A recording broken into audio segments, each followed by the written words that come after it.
आदाब, नमस्कार, सत श्री अकाल दोस्तों। रेडियो खुशी 90.4 एफएम पर आपका स्वागत। मैं हूं आपका डिवाइन और दिलदार आरजे गुरवेल सिंह। तो दोस्तों, रेडियो खुशी 90.4 एफएम पर आज है हमारे साथ motivational speaker and life coach professor Kulwinder Singh ji, New Delhi से। और सर के साथ आज हमारी बातें चल रही हैं कि हम कैसे इंटरव्यू में सक्सेस हों और कैसे हम एक अच्छी जॉब जहाँ प्रत्येक प्लेस पे है जो अपना इफेक्टिव और अपना प्रभाव छोड़ सकें। तो आइए फिर से करते हैं प्रोफेसर साहब का वेलकम। सर, रेडियो खुशी पर आपका फिर से स्वागत जी। नमस्कार, सत श्री अकाल सर। सत श्री अकाल जी, सत श्री अकाल। सर, अब हमने जैसे पहले भी बात की है कि एक इंसान में क्या क्या गुण होने चाहिए कि वो एक इंटरव्यू को सक्सेस कर पाए। तो अब मेरा इसी से ही क्वेश्चन ये आता है, कई बार जो बंदा इंटरव्यू देने जा रहा होता है उसके पास कोई कॉन्फिडेंस ही नहीं होता। जेकर कॉन्फिडेंस होता भी है तो वो अपनी बात प्रॉपर वे से कन्वे ही नहीं कर पाता, जहाँ वो कनेक्ट ही नहीं हो पाता। तो इसलिए जो कॉन्फिडेंस है, जो कन्वे है, कनेक्ट है, इन चीज़ों का एक इंटरव्यू में क्या प्रभाव रहता है? क्योंकि कई बार इन चीज़ों को बच्चे इग्नोर ही कर जाते हैं। जी जी सर, आपने न केवल प्रश्न पूछा बल्कि आपके प्रश्न में ही आपका एक बहुत शानदार उत्तर भी है जी। मैं इस बात को कुछ इस तरीके से बताना चाहूंगा कि हम जब अपनी मैनेजमेंट की क्लासेस में पढ़ाते हैं जी, तो कम्युनिकेशन स्किल्स में ये 3 बातें बहुत इंपॉर्टेंट हैं जी। पहला कॉन्फिडेंस, कन्वे और कनेक्ट। जी, इसका सीधा सीधा मतलब है कॉन्फिडेंस कैसे आता है? जी। जब आप किसी भी विषय की तैयारी करते हैं और उस तैयारी के दौरान आप ये समझने लगे कि आप अब इस विषय के पारंगत हो गए हैं जी। और इस विषय को आप अच्छे से हैंडल कर पाएंगे, दूसरे को कन्वे कर पाएंगे। हाँ जी। और आपकी बात दूसरे के मन मस्तिष्क में कनेक्ट हो पाएगी। जी। मान लीजिए अभी हम जब भी कभी आपके साथ इंटरव्यू करते हैं, कभी भी आपके साथ बात करते हैं, तो आपको कभी ऐसा लगता नहीं होगा कि हम इतनी दूर बैठे हैं। जी, जी, जी। मैं दिल्ली में और आज बाय द वे मैं हरियाणा राजस्थान में हूँ। मैं इस समय जयपुर में एक सेमिनार अटेंड करने आया हूँ और बीच में मैंने एक गैप लिया है। 3 दिन का सेमिनार है, तो 1 घंटे का मैंने गैप लेके मैं इस समय आपको आसपास आवाजें सुनाई दे रही होंगी। ये आवाजें यहाँ के सेमिनार की हैं। जी, जी। तो मैं पास में कहीं बैठे ये अपना जो इंटरव्यू स्किल्स की बातें आपके साथ शेयर कर पा रहा हूँ। जी। तो ये क्या होता है कि हम आपस में बात करते हैं तो कनेक्ट हो पाता है। हाँ जी। कनेक्ट होने के लिए आपके पास पहले तो बहुत सारी तैयारी होनी चाहिए जी। और स्वाभाविक तौर से आप अपने चीजों को बहुत ही सरलता और सिंपलिसिटी से के साथ बता सकते हो। ऐसा आपके अंदर एक आत्मविश्वास होना ही चाहिए। इसमें ना एक नियम है जी, नोइंग, हैविंग, बीइंग। जी। अब नोइंग क्या है? हम किसी चीज को इतना जानते हैं, जी, उसकी जानकारी के आधार पर हमारी नोइंग बनती है। हाँ जी। और हैविंग बनती है पाना। मान लीजिए कि एक मिस्त्री को गाड़ी की आवाज से ही पता लग जाता है कि यार आपकी गाड़ी में ये चीज खराब होगी और आपको ऐसे करने की जरूरत नहीं है, सीधा सीधा ये खर्चा करो, बाकी चीजें छोड़ो। जी, बिल्कुल। अरे क्या बात है, उसने इतना एक्सपर्ट कि वो उसकी गहराई पे, मतलब ये कि कई बार इंटरव्यूअर आपसे पूछ कुछ और रहा होता है और आपको बताना कुछ और होता है। हाँ जी। जब आप उसके कहते नहीं है आपके सर, हम पंजाबी में एक बात कहते हैं ना, कहना नू नू ते कहना तीनू ते सुनाना नू नू। यानी कहना किसी और को और सुनाना किसी और को। बात कुछ और है और पहुंचानी कुछ और है जी। तो मान लीजिए कि मैं किसी को ये कहना चाहूं कि बस सर अब बहुत लंबा हो गया, बात को खत्म करो जी। तो मैं उल्टा कहूं, यार मैं हो सकता है बहुत लंबी बात कर पा रहा हूं, तो आप माफ करेंगे कि अगर मैं अपनी बात को थोड़े छोटे में खत्म करूं तो। जी, जी। यानी आप अपनी बात को खत्म करने के लिए दूसरे के ऊपर इशारा दे रहे हैं। ऐसी पाना और होना, आप किसी भी चीज में कितनी गहराई तक घुस जाते हैं, जैसे कहते हैं अपनी सांसों में वो चीज बस जाए। बिल्कुल आप मान लीजिए एक टीचर है, तो आप पढ़ा रहे हैं, तो रात को सपने में भी आपको लगता है कि मैं क्लास में एक टीचिंग कोई दे रहा हूं, और कई बार वाइफ आपको अगले दिन कहती है कि आप तो रात को सपने में भी क्लास में चैप्टर पढ़ा रहे थे। यानी कि होना, आप उसके साथ इतना आत्मसात हो जाते हैं कि वो चीज आपके जीवन का हिस्सा हो जाती है। ये 3 नियम आपको बिलीव, ब्रॉडकास्ट और बिकम करते हैं। यानी कि आप किसी भी चीज को विश्वास करते हैं और उसके अंदर होते होते इतना हो जाते हैं कि आप वही उभरते हैं। मान लीजिए कि एक व्यक्ति जो सब्जी बेचता है, वो सब्जी का इतना ज्यादा वो हो गया होता है कि आप दूर से आ रहे हो और सब्जी आपके हाथ में है, तो वो दूर से ही बता देता है कि भैया ये आपने जो फलानी सब्जी लाई है, ये सब्जी इतने रुपए तक की मैक्सिमम होनी चाहिए और ये इतने दिन पुरानी है वगैरह वगैरह, उसकी एक एक डिटेल आप सोच रहे होते हैं यार ये क्या कई बार तो ये भी बताया था कि उस दुकान से लाए होंगे, तो ये वहां की सब्जी है वगैरह वगैरह।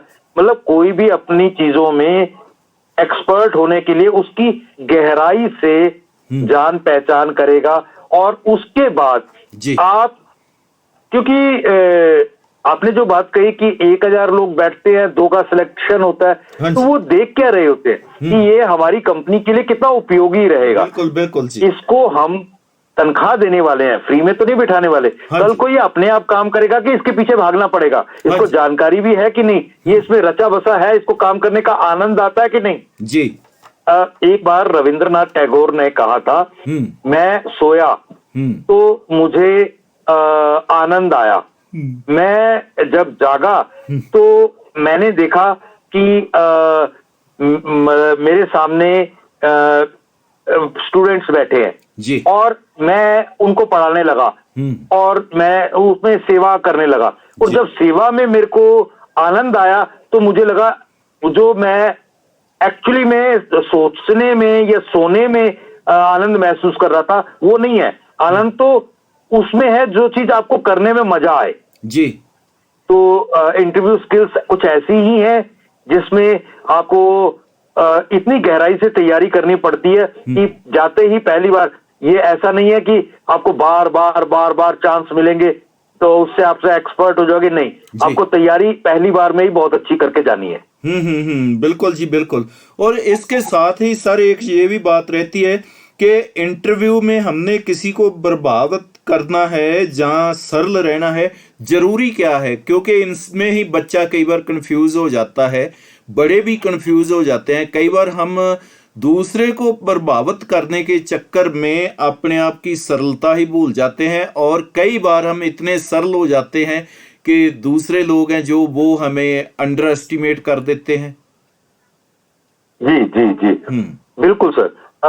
सर एक चीज है, जब आप अपने किसी भी सब्जेक्ट में, किसी भी कार्य में लगातार उसको समझते हैं, परखते हैं, घुसते हैं, तो ऐसा नहीं कि आप 200 काम कर सकते हो तो आप अच्छे इंसान हैं जी। आपका एक काम है, मगर वो एक काम बहुत अच्छे से कर पाए जी, तो आप इसमें अपनी जीत समझिए। बाकी के 99 कामों को आप नॉर्मल तरीके से कर ले, काफी है। अब मैं एक प्रोफेसर के तौर पे पढ़ाना, काउंसलिंग करना, ये सब चीजों में एक्सपर्ट हूं, लेकिन चाय बनाना मुझे ऐसा आता है कि जितना कि मतलब घर में सबसे बेकार चाय मैं ही बनाता हूँ, और एक ही चीज बनानी आती है वो चाय, और चाय भी इतनी अच्छी नहीं बना पाता, लेकिन मेरी चाय मेरी काबिलियत नहीं है, बिल्कुल जी, इसलिए उसका माफी दी जा सकती है। तो आपको अगर मैं पढ़ाने में फेल हूं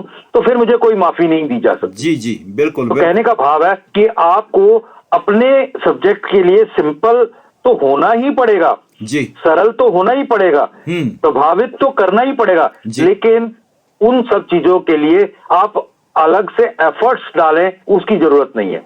जी जी, आप सिंपल है तो सिंपल तरीके से करते जाए, उसको अलग से दिखाने की जरूरत नहीं है, आपको अलग से प्रभावित करने की जरूरत नहीं है। मुझे अच्छे से याद है कि जब मैं क्लास में पढ़ाता था तो बहुत बार बच्चे मुझे ये कह दिया करते थे सर मुझे आज हमारी सिर्फ एक बहुत जरूरी काम था, लेकिन फिर भी मैं आया क्योंकि मुझे पता था आपका क्लास है, आपकी पीरियड है। तो जब आपका क्लास होती है तो मैं मिस नहीं करता जी। तो ये कितनी बड़ी एक अवार्ड है। अगर आपको कोई बहुत सारी ट्रॉफीज मिलती हैं, उन अवार्ड्स के आगे ये सबसे बड़ा अवार्ड है कि आप जिस काम को कर रहे हैं उस काम के लिए उसके लोगों को आपकी महत्व पर समझ में आ रहा है। जी जी जी, बिल्कुल बिल्कुल। जब अगले को वो चीज समझ आती है तो उसका इंटरेस्ट भी तभी बनता है, और जब किसी का इंटरेस्ट बनता है तो वो आपका फैन तभी होगा। जब आपकी बातें समझ नहीं आएगी तो वो फिर फैन कैसे होगा, आप उसके आइडियल नहीं बन सकते। ये बहुत ही जरूरी चीजें हैं।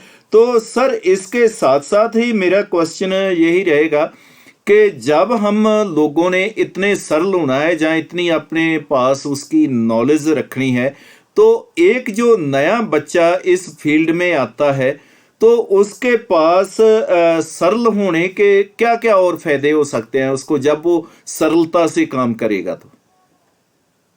जी जी जी, देखिए जैसे कहा जाता है ना कि झूठ बोलने के लिए आपको 200 चीजें याद रखनी पड़ती हैं जी, लेकिन सच बोलने के लिए कोई चीज याद नहीं रखनी पड़ती।